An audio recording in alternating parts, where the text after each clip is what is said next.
What's going on, everybody? Wilson here, your spiritual hype man. I hope you're having a great day. And if you're not, just remember it's the thoughts in our head, and we got to become the Jedi Mind Master and fucking change what we're thinking about. Now, sometimes it's easier said than done, but just remember, I think it's important now. Like, yeah, you can change it. Like, if you've identified, change it right away. Cool.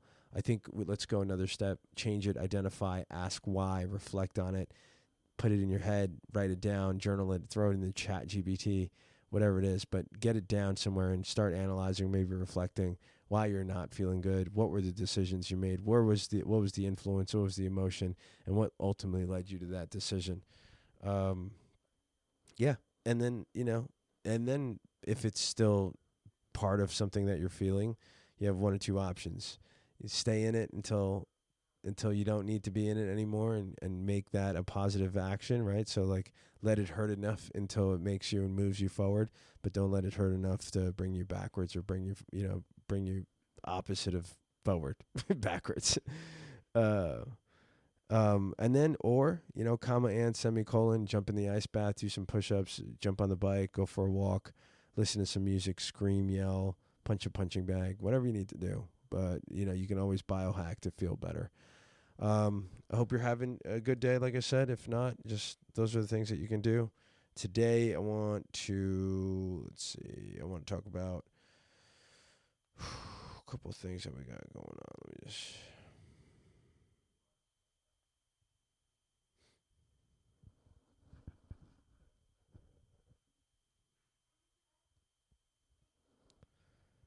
Okay. All right, so I wanna share a story. This was back when I was in college, and I would say it was the not so happy Halloween party, or Halloween party gone wrong. Okay, so first of all, this was back in college. Okay, I just want to say that back in college. Two, Halloween party. So Halloween party in college. Obviously, there's tons of drinking, tons of just doing that. What you would think is happening. And so at the moment, at that time, I had a girlfriend, and we ended up going to the party, the fraternity party, and it was another fraternity's party. And at the time, obviously, I would get drunk, and then I also had had two things that probably a lot more than two things not wrong with me, but definitely influencing some of the decisions that probably were not the best. And so at this party, something happened where all right, here's the thing. I was very jealous, okay, and still tend to be somewhat on I don't want to say jealous side, but just a very more protective, I would say, than jealous, because I don't get too jealous anymore. You see how I'm trying to cover up my footprints. There's definitely still moments, right, where I'm protective of my other half, right? I'm protective in terms of like disrespectful lines, right? For sure. Back way when I was jealous, right? So I was like overly protective to a point of, being upset at the individual, being upset at the person that, the guy, and being upset at her, but mostly being upset at her versus the guy sometimes, right? Just that whole classical bullshit of, fill in the blank. Like it's a classical pattern within relationships with certain individuals that are in that, that become that or do that or decide to act like that. And again, you can unpack that all the way probably to childhood or some shit. But that's who I was, and and that's what it was. Like I'm not gonna not gonna lie, it was terrible. So what happened at the party was something, here's the other thing that I'm going to say. Like, I'm also very high emotional intelligence. If we talked about this before, like in terms of I can feel and understand and see little nuances that most people don't take into consideration. If I didn't, if I didn't have a record, I don't know if I maybe record, I don't know, I really don't. But like, if I didn't do this, I probably would have gone into the FBI maybe or something, a private investigation or something like that. Um, so I'm not crazy, right? Like I'm not like it's not like I don't see things, or I say that I see things that aren't there. It's just it's hard to sometimes bring full evidence until like things happen, right? That I can't, I go by intuition. It's like, well, how do you know? It's like, well, my intuition told me. Were you right? Yeah, but in the moment, who's gonna listen to the spiritual hype man talk about intuition? Um, but so that I had that going as well, right? So I had like, and I was also the cheater. I was also the cheater. I was also the person that would go outside of the relationship boundaries or respectful line, and then just totally have disregard for the other person. And so it was a crazy combination at the time. Drugs, alcohol, still rage from things from growing up in the past, influences back then. Being the cheater, not being accepted or liked earlier on, and then finally liked and finally looked at like wow, and then took advantage of that, and then just jealous slash, uh, you know, how do you say it? Emotional and mentally, what's the word? I don't want to say abusive. At times I would say, but controlling. Yeah, that more controlling than abusive. It was abusive at times, but more controlling, right? So that was a powerful combination as far as, and not powerful in a good way, but like just like a crazy storm of characteristics of an individual, at a young individual with less emotional resonance, less or maybe high emotional, but maybe not enough emotional intelligence. So yeah. So I painted the picture, and so on Halloween we went to another fraternity party, and there was just like this one kid or something like that, and that's it. Like I just lost my cool, and I went kind of nuts. Now I don't know a lot of I know some of the story, right? It went kind of nuts. Yelled, screamed, grabbed, to the point where other fraternity guys came over, and they were trying to like get me to calm down. And at that time, it was just more like, nah, you can't tell me to calm down at all. Like you can't tell me nothing. And so to an extent, like I saw it firsthand too. Like, and I've seen it firsthand where, um, you know, things get unsaid or unseen, or they get seen but they don't get said, and for some reason at that level, like no one really intervened, or or called cops or did anything of that nature, because obviously people were doing other things. So it's like you're sort of in this level of whatever, and I've seen it firsthand, and I'm sure you've seen it, or if you haven't seen it, like it's part of the whole population thing, where it's like if people are afraid to say anything, then they just sort of watch, and then unless it's like really bad, I guess. But what is really bad, and I think at that time, it could have been considered really bad, because if I were in this situation and I saw someone do it, like I genuinely would step up as well. But it was me that in that situation doing those things. So yeah, it's been a fucking ride, guys. And then to even be able to talk about it, I think it's important because there's a couple of things that like I would want to do. Like there's a couple things that I hope this hits not only to the people that either are the abusers, have been abused, like both ends, right? Because like the person that abuses and the person that gets abused, like they both deal with certain things, and I feel like everyone in that situation can benefit from getting better, and whether it is staying with each other or not staying with each other, like whatever, like those are things that like you can figure out in the interim. But like I think initially it's like you got to figure out, one, obviously make sure like safety, and you're not hurting anybody, or the intention is never to like negatively impact anybody to a point of no return, because that's just, there's something wrong there, right?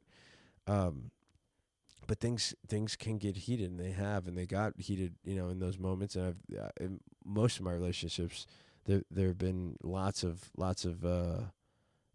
high emotional things, which again, I'm part responsible for. So, and this is what I'm working on. Like, this is it's been years of working on it. And so just going back to my point is, I feel like, I hope things like this, where I open up and actually talk about real life shit like this, it hits somebody that may need to hear it, or may, in either situation, because I've seen it, I've been on both sides, and then I know that you can change, and I know that it's a great thing when you do, and it feels great.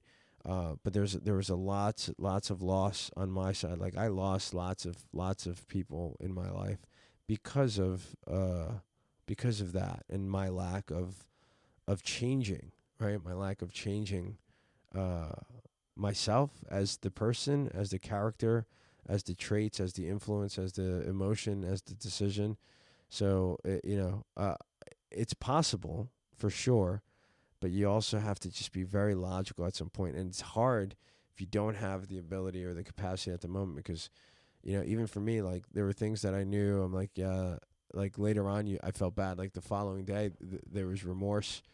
But, in the moments of seeing red, and I've talked about this even on the soccer field, and when you get competitive or something like that, there's moments where you just lose your cool, and no one can talk sense into you until you calm the fuck down, because your body enters this fight or flight, right, sort of thing. So, I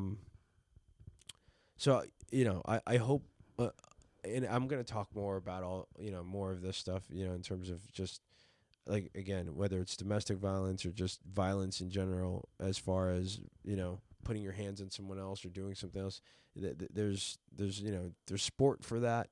And other than that, there's, if you need to protect yourself, life or death sort of thing. But outside of that, I feel like, it shouldn't even be a thing, to even consider. And so, I feel for anyone, whether, you are the abused or the abuser, I think there are things that, need to be, like, you need to be figured out. And I guess right now, reflecting, I would say the first thing is, I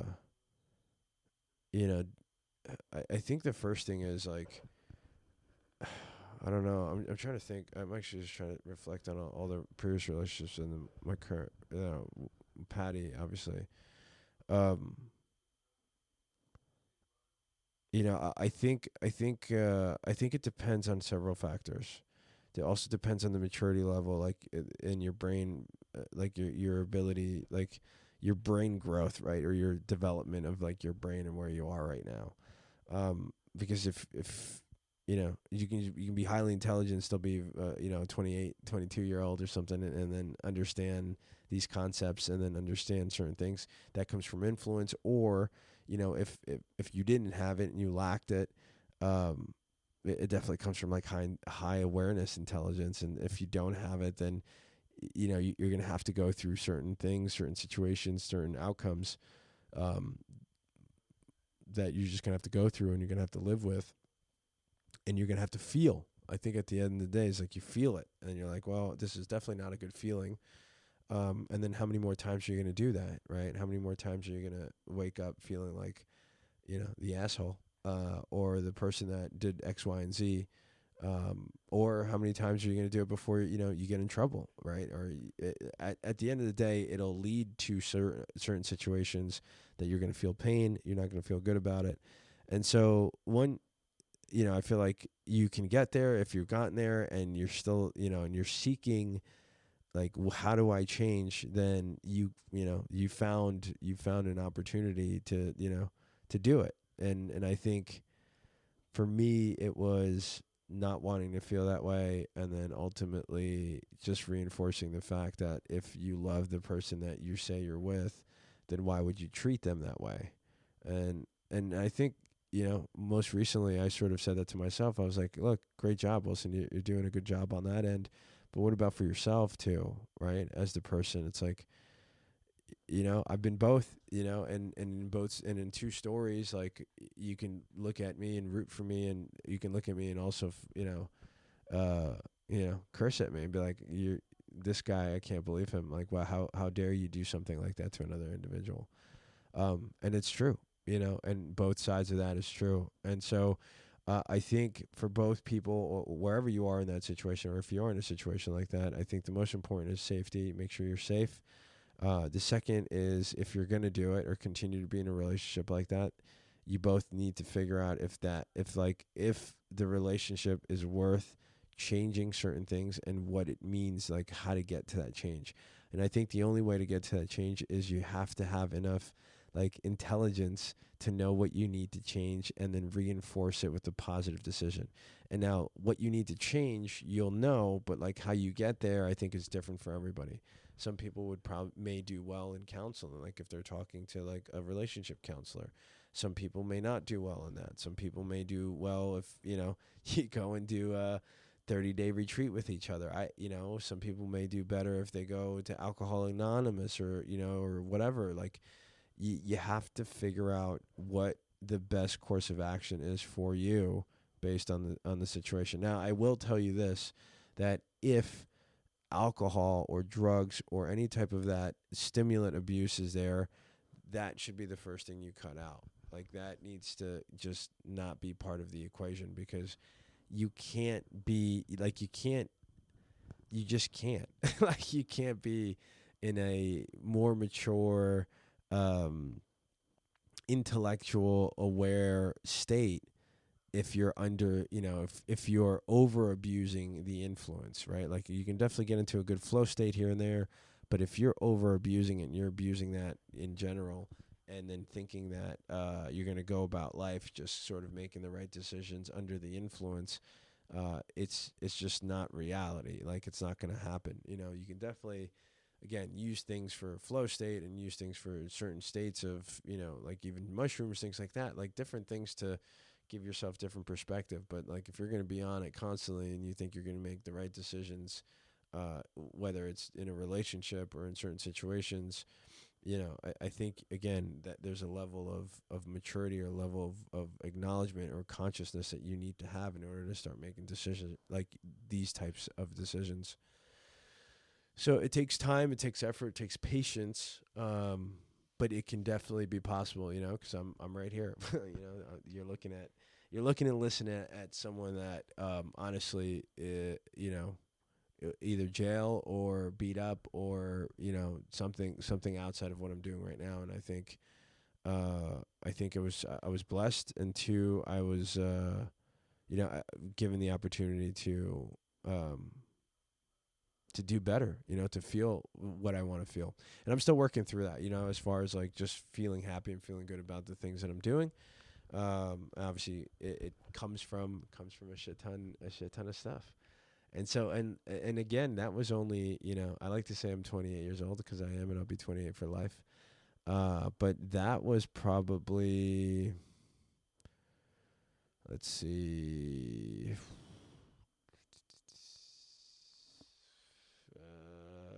15 years ago, something like that. Let's see, where are we at?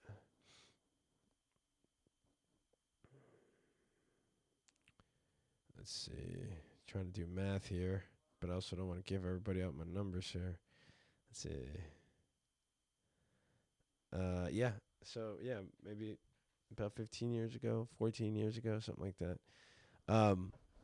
And that was it was years of that, like years of, it didn't really change too much senior year. Like, it was still very much the same. So yeah, it was nuts. So Halloween party that happened, and then we got driven back. I'm like, all right, we're the fuck out of here. Get in the fucking car. In the car, I'm yelling and fucking screaming. I'm not driving, obviously, but there's the girlfriend and then two other girls, her roommates in the back, and then our driver. and I'm fucking screaming and yelling, and they're screaming and yelling, they're saying shit. And then next, I just said, I was like, you know what? Then get the fuck out the car. And I threw everybody out the car, And then one of the other fraternity guys from the other fraternity ended up following us because they were just like, hey man, you guys, good on their part, right? Good on their part to ensure the safety. And I think that's the first and most important thing is ensure your safety and everybody around you. Um, and so I threw him out the fucking car. I was like, get the fuck out the car. And then they got picked up by the other fraternity guys. I told the driver to take me back to the apartment where I was staying, which was with my girlfriend and her two roommates. So I was staying there, and again, craziness, man. I was staying with her most of the time. I had my own apartment too, but I was pretty much crashing there all the time. And we had a puppy at that time. His name was Jack. And again, Halloween, my face is painted like The Crow. If you haven't seen The Crow, it's a good movie. The original with Brandon Lee. And I decided to again, I was fucked up. I decided I couldn't get into the apartment normally through the door, but I'm sometimes we left the deck the deck door open, right? So I was like, well, I'm just gonna go fucking climb up these 3 floors, and so I ended up climbing up 3 floor decks, these decks, the outside patios in apartments, and then swinging myself into the second deck, right, the second floor. So I went all the way up to the 3rd floor, and then I swung myself into the 2nd floor deck. And then as soon as I got there, then I saw police cops, police cars, 5 of them, come in from the apartment, from the apartment complex, in the the driveway complex. And so they fucking screeched in, 5 of them, and then I'm up there on the deck, and all I hear is get down or we'll shoot. And they had drawn their guns. They drew their shotguns at me. And so as soon as I heard that, I was quickly sobered up, quickly jumped, got to the ground, put my feet behind, I put my hands behind my head, and now the funny part, it's at the moment I was I can't believe this is happening, but I would look through the sliding door, and I see my puppy Jack just kind of looking at me, and I'm like, oh my God, this is crazy. And in the moment, honestly, I didn't know. I was for some reason, I don't know. I don't know. I don't know what was going to happen, honestly. I just knew I couldn't move. I didn't want to get shot. They came, they put handcuffs on me. They brought me outside. I explained to them what it was. And again, sort of, I always had the ability to just speak in a way that made sense. To most people, and then they asked if they wanted to press charges on me, and luckily they said no. My girlfriend at the time, she said no, but they had to go and put in a police report or something, but never press charges.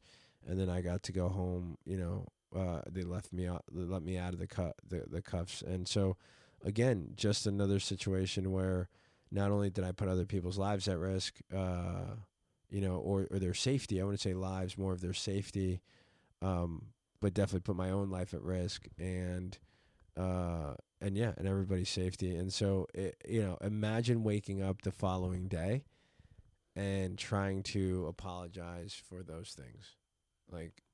Just imagine that. Those are the situations I've been in, and those are the situations and those feelings that, again, I'm sharing with anyone that is either on either side. Those are the feelings that you start asking yourself: how much longer or how much more am I going to endure? Am I going to put myself through and other people through, and continue doing these things and not bring in people the positive feeling.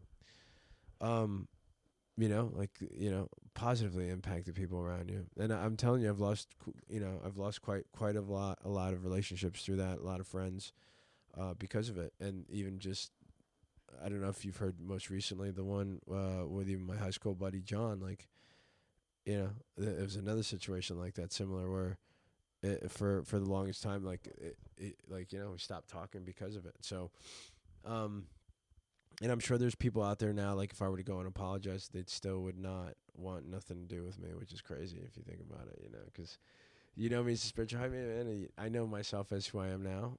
Still working on things, obviously, especially here with Patty and my other half that we've been together for quite some time. But same thing, like the more I discuss, the more I share with you, the more it helps me, and I hope it helps you, and hopes anybody that's in a certain situation, or if you know somebody that's in it and they just need to hear about it, or they need to hear some perspective. It's a tough thing to break. It's and I don't want to say it's almost like addiction, but it definitely is. It definitely is a tough behavioral trait to break if you're not strong enough to be aware enough. Really, it's not even strong enough. It's just being aware enough, and then being able to filter enough emotional impact to actually go make these changes. But the easy way, I'm telling you, the first thing, the easiest way to do is, like, if it's alcohol and drugs and part of that is part of that, then you should just cut that out right away. Like, you just need to cut that out right away. Go sober for as long as you can. And then really start reflecting on, do I want to keep feeling this way? Do I want to keep doing the same thing over and over? And do I want to keep hurting the people that I say I love? Just ask yourself that question. Do you love this person? Yeah. Then why are you treating them that way? And do the same thing. Ask yourself the same question for yourself. All right. I think that's it for this one. Thanks for listening. It was a crazy Halloween. Oh, yeah. And apparently there was like a robbery in that hotel complex. And so they got called in, and they were just taking full action no matter what, in case it was the same person, and I don't know who called, whether it was neighbors or the girlfriend or the girlfriend's roommates at the time. But yeah, crazy. So I appreciate you guys for listening. I appreciate you guys for everything that you do. Really helps me for sure. So thank you again. This is full gratitude towards you. Thank you to all the listeners. My only ask are very simple. If you're listening, please follow. Hit that follow button on the platform that you're listening, whether it's Apple, Spotify, any other players, and then rate the podcast. The higher the ratings, the better, obviously. So I appreciate you guys. Looking forward to sharing the new things that we got coming out for you. Oh, and if you want to sponsor, just buy yourself a shirt or a hoodie. Again, thanks to the John Wilberth who sponsored us the last episode. He was cool. I'm going to keep shouting you out because it was awesome to see that someone decided to buy a hoodie and do that. So thank you again. Keep crushing it, guys. And don't forget, nothing changes until you do. Peace.